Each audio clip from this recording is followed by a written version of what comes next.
Greetings, blessed love, and a warm welcome to my channel.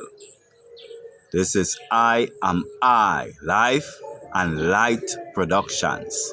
And I am I, Just Sparks. I am your host.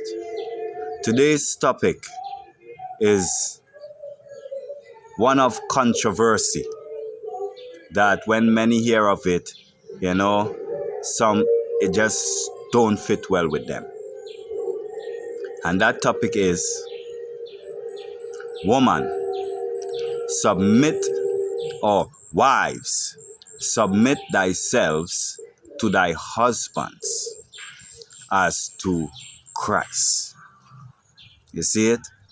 Now,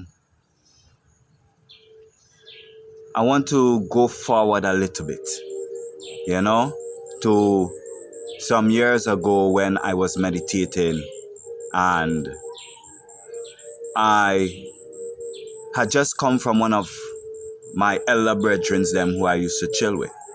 And one of the things them that he told me at that visit was, when I'm reading the scripture, that I must read it one verse at a time. So when I came home, I decided to go and meditate. And when I decided to meditate now, the Bible was in front of me. So I picked it up. And when I opened it to Genesis. So I read the first verse of Genesis then, which is, in the beginning, the earth was void and without form, and darkness was upon the face of the deep, and the Spirit of God was upon the waters. And God said, "Let there be light," and there was light. You see it? So after I read that, I stopped. And I decided that I am going to meditate on that there only. So I sat on the couch and I closed my eyes.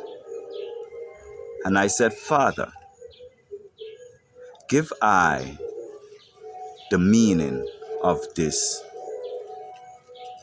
verse." And I just sat there.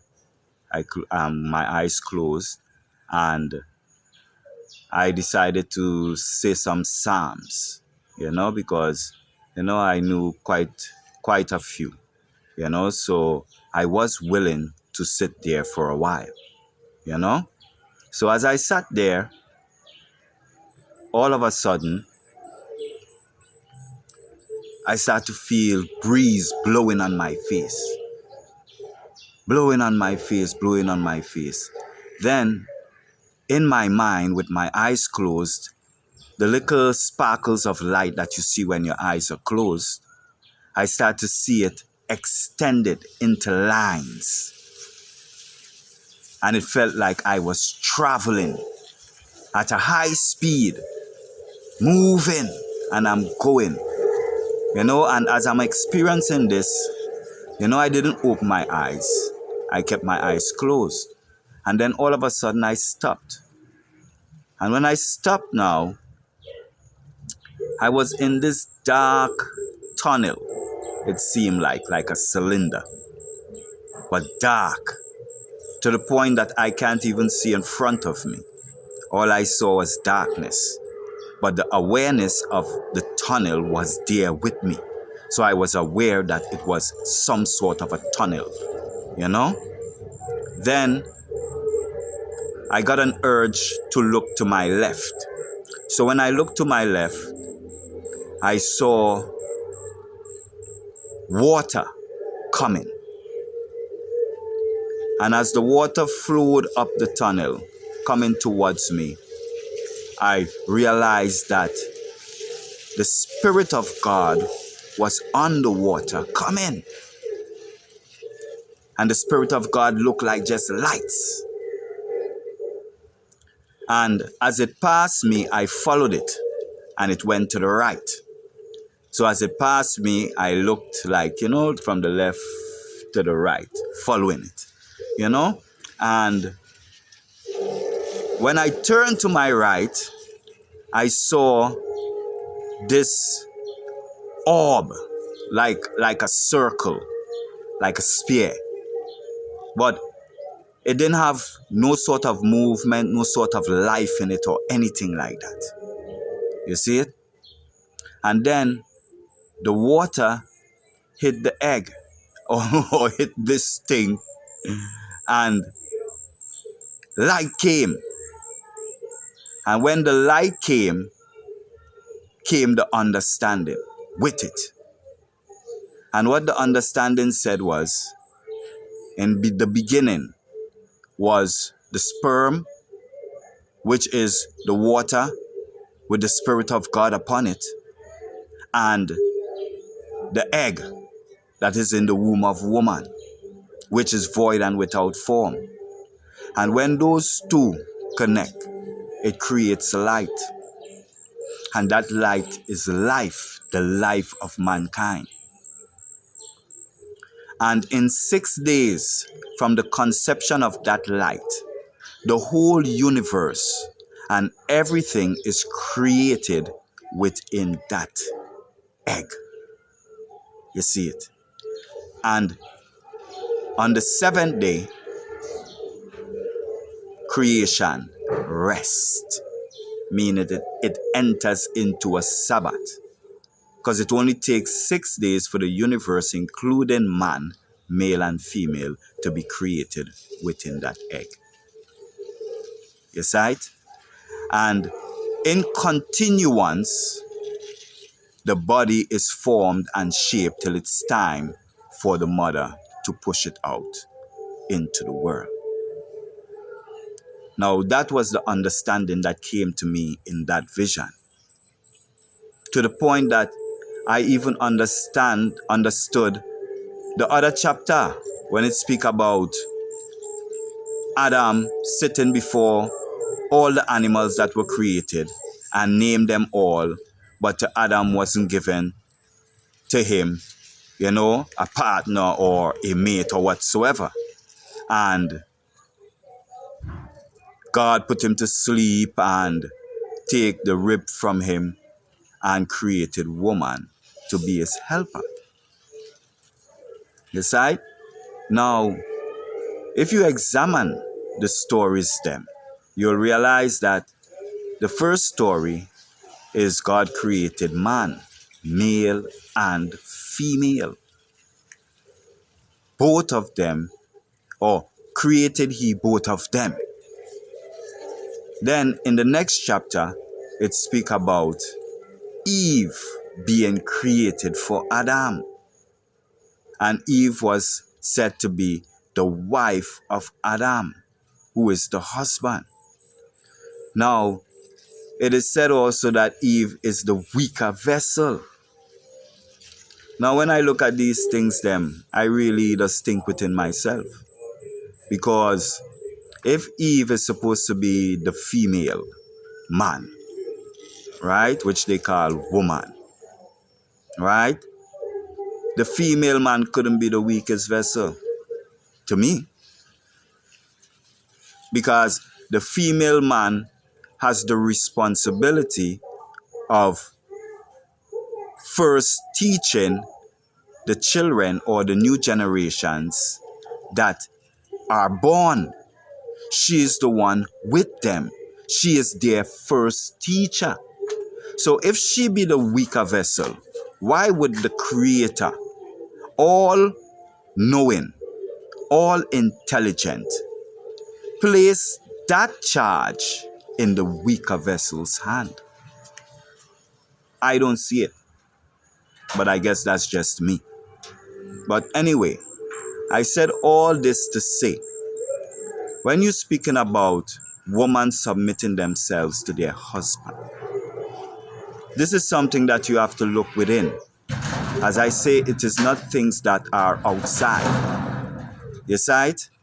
Because when you hear this say, wife, submit thyself to thy husband as unto the Lord, you start to see the image of your wife before you like this. and bend our head in submission to you.